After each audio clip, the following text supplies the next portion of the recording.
Hi, this is Tim Cooks, and this is my review of Freedom of the Seas Eastern Caribbean 7-day cruise. In a nutshell, boring! Wish I could have those 7 days back. Jeez. It's a pretty big ship. It's just under the Oasis and Allure class, whatever they call those things. They've got some kind of goofy names for the class and make a big hoo-ha about it. It's big, but not as big, but big enough that you won't feel like you're, just in a tiny little ship like Monarch of the Seas or some of the other ones I've been on that are just a little too small. God, there's actually several places to hang out so you won't be so claustrophobic. Again, it's big. There's plenty of places to run around, lots to do on this thing, and of course, lots to eat. The Windjammer is humongous, and always a great selection of food. We didn't even go to the freaking dining room on this thing. You can see they have the two restaurants. They have Chops and Giovanni's Italian. I think that's what it's called. But the Windjammer always has the same food. It's just a lot easier to get and a lot more convenient. Of course, lots of fat people running around eating 4, 5, 6 helpings or whatever they eat, not helping their diet at all, and never saw any of these people at the gym. But you'll see a huge selection, everything from sushi to Mexican to spaghetti, and oh my God, desserts like 24 hours a day. I think I put on at least 1.3 pounds during this cruise. And again, a lot of people who shouldn't be at the dessert bar are there, and it is what it is. They had a lot of fish things here, and again, all the stuff you can get in the dining room, most of it except for the lobster and stuff you can get in the Windjammer. And the hours are pretty convenient. You can get there any part of the day, and they close a couple times a day. But no biggie, you can just stuff a whole bunch of food into a bag and shove it back into your face in your room. Because there's oh, look at this cake. It was humongous. I couldn't believe all the fatties that ate all this. Oh my God, half of it's gone. It's humongous. Now, when you're walking around the ship, there's all kinds of pools and hot tubs, but the people in these hot tubs were a little sketchy on this particular cruise. It was raining and people were still in the pools.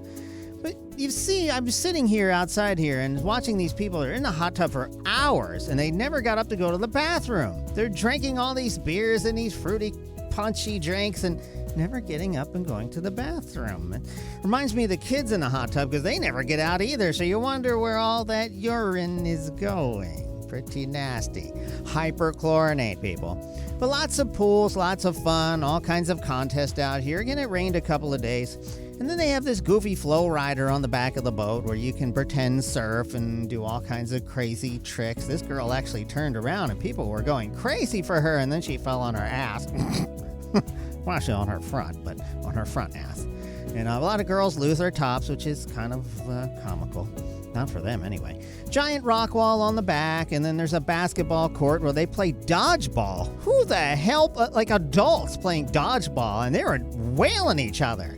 Then there's a lame kind of miniature golf on the back, and a lot of people playing that. We had a couple days at sea. It was really boring.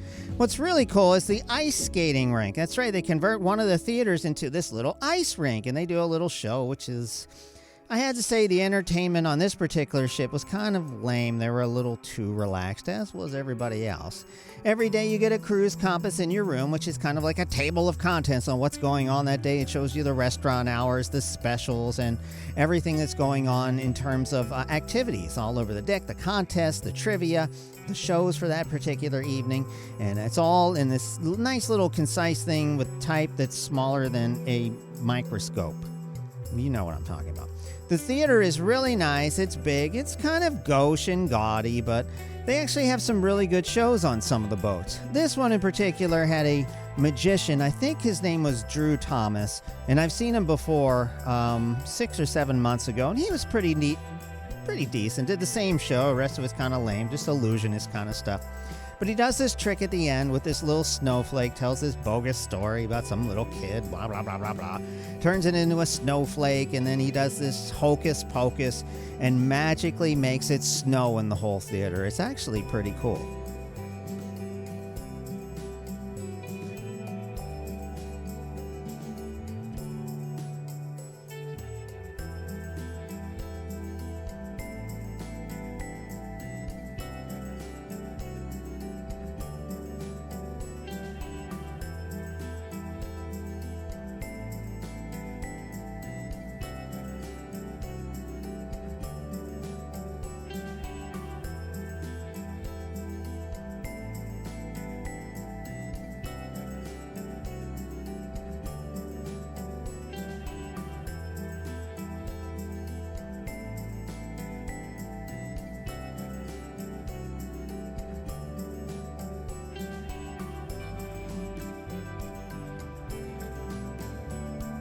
And the whole theater goes crazy. There's these little, it's not really snow, it's like bubbles or something. Then he disappears in a big flashlight or whatever.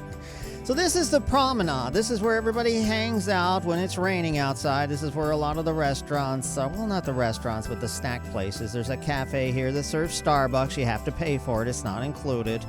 It's a little pricey, too. It's amazing how many people drink this stuff. Then there's this cupcake for overpriced gourmet cupcakes, and you can make cupcakes a couple of times. A Ben & Jerry's, which also is not included. You'll have to pay for that, too. A general store where you can buy like tampons and weird stuff, and they also sell liquor. And just a randomly misplaced old car happening to sit on the promenade for no particular reason in front of Vintages, which is their wine bar, but they also have soda and beer in there, too. And then there's this Irish pub, which is kind of out of place, kind of across from the wine place, but there's no fish and chips. All you can get is beer and drinks here. Pretty weird. But as far as almost 24-hour-a-day places, there's this pizza place here where you can get pizza up to about 3 in the morning, I think. And, of course, Michael Kors and gaudy jewelry and all kinds of crap you can buy on the boat and waste your money on that you could otherwise buy at home for probably about the same price. There's sales all the time and whatnot.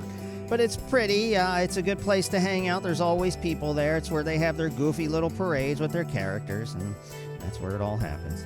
Here's the hallway, and this is the 6th floor I think we're on. It's pretty tiny, and we've got little card keys, and this is our room.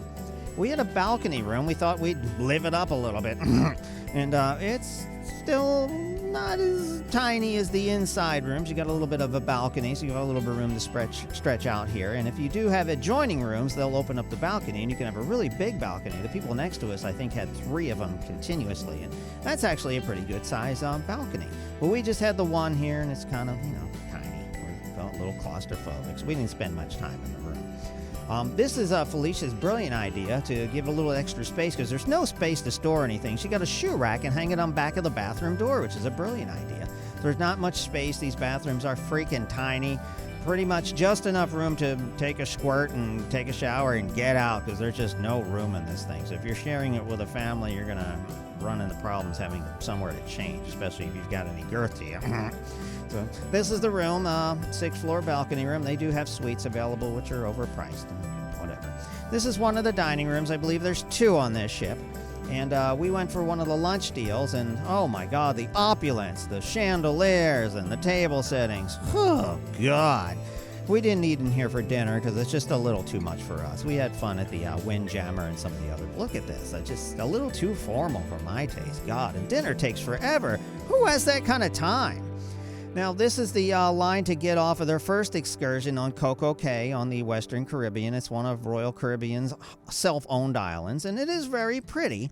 Not a lot to see or do there other than their overpriced slide, which I think is $25 for unlimited slides all day.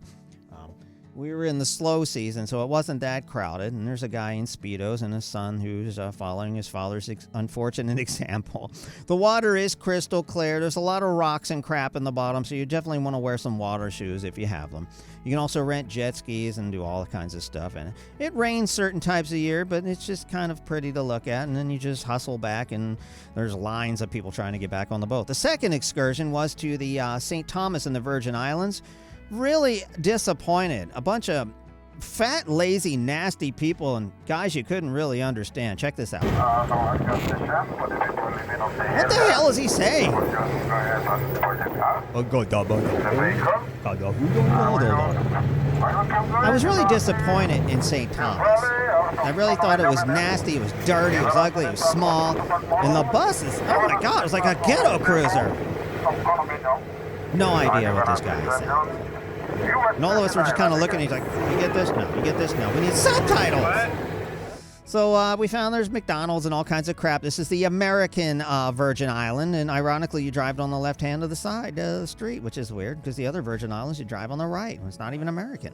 So we went to this little beach thing here, and it was just kind of lame. You can rent snorkel gear. I think in our excursion, it was paid for, and we got it, and we tried it out, and we're like, really nothing to see here, and like, blah, blah, blah, blah, blah.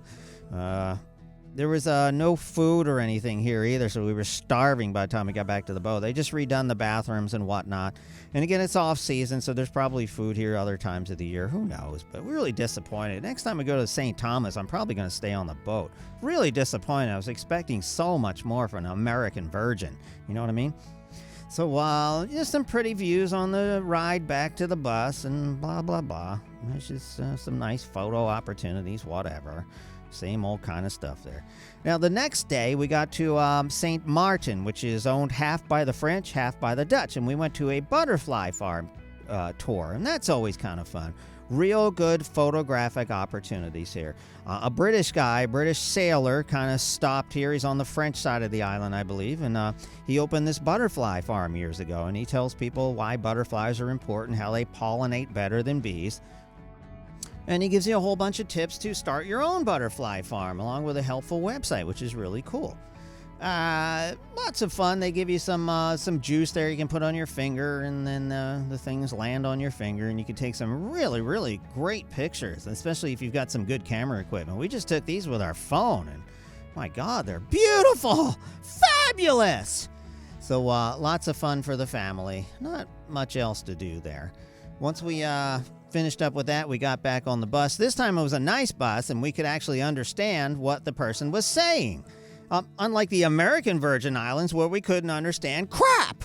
Ironically, on the French and Dutch side, people are skinnier, people are nicer, and you can understand them. I don't understand it. Then we went back to this Marigot, which is a town on the French side, and man, most of the stores were out of business on the main strip here, except this place, where you could buy all kinds of crap. And there's this really neat place you can climb up the steps, and we didn't have time. It was only 45-minute stop. And you can get some big black dick here. I mean, where else can you get big black dick and take that home? It's really hard to find big black dick here in the States, but you can get it at this little store. And some beautiful vistas. You can see the water, and this is really neat. When you get back on the Dutch side, which is where the boat docks, they've got this really neat little boardwalk. It's not really a boardwalk, but a concrete thing. And they have people playing music, and you can rent some beach chairs and an umbrella and hang out in the water here. It's really pretty. Whole bunch of restaurants, French, Dutch, English, all kinds of stuff, seafood, Mexican, the Blue Bitch Bar that you saw there. And there's this McDonald's ice cream place, which is, I don't know what was up with that. We stopped at the Hard Rock, which happens to be our place. I know, so touristy, so gauche, whatever. But it's fabulous, and we got our souvenir glass again and completed our collection right across from the police station, so I felt safe.